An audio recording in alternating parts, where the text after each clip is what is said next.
Greater Hyderabad లో under ground విద్యుత్ cable ఏర్పాటుకు అధ్యయనం చేయాలని అధికారులకు సూచించిన CM Revanth Reddy. Telangana clean and green energy policy 2025 ని ఇంటిగ్రేటెడ్ కమాండ్ కంట్రోల్ సెంటర్ లో డిప్యూటీ సీఎం భట్టి విక్రమార్కతో కలిసి ఆవిష్కరించారు. అనంతరం విద్యుత్ శాఖపై సమీక్ష చేశారు సీఎం. వివిధ దేశాల్లోని బెస్ట్ పాలసీని పరిశీలించి రిపోర్ట్ అందించాలని అధికారులను ఆదేశించారు.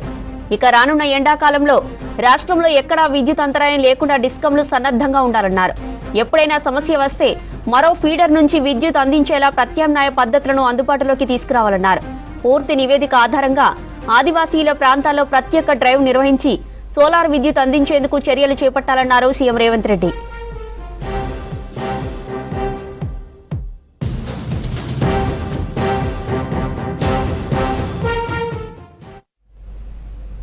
హైదరాబాద్ ఔటర్ రింగ్ రోడ్ లోపల పూర్తిగా అండర్ గ్రౌండ్ కేబుల్ విధానాన్ని తీసుకురావాల్సిన అవసరం ఉందన్నారు. అండర్ గ్రౌండ్ కేబుల్ విధానం ద్వారా విద్యుత్ నష్టాలతో పాటు విద్యుత్ చౌర్యం, ప్రకృతి వైపరీత్యాల వల్ల విద్యుత్ అంతరాయం వంటి సమస్యలను అధిగమించవచ్చన్నారు. ఇక మంజూరైన 10 ఏళ్లుగా పనులకు నోచుకొని పరిగి దగ్గర 400 kV సబ్స్టేషన్ పనులను త్వరితగతిన పూర్తి చేయాలన్నారు. గోషామహల్లో కొత్తగా నిర్మించనున్న ఉస్మానియా ఆసుపత్రి పక్కనున్న సబ్స్టేషన్ను మరో ప్రాంతానికి తరలించాలన్నారు.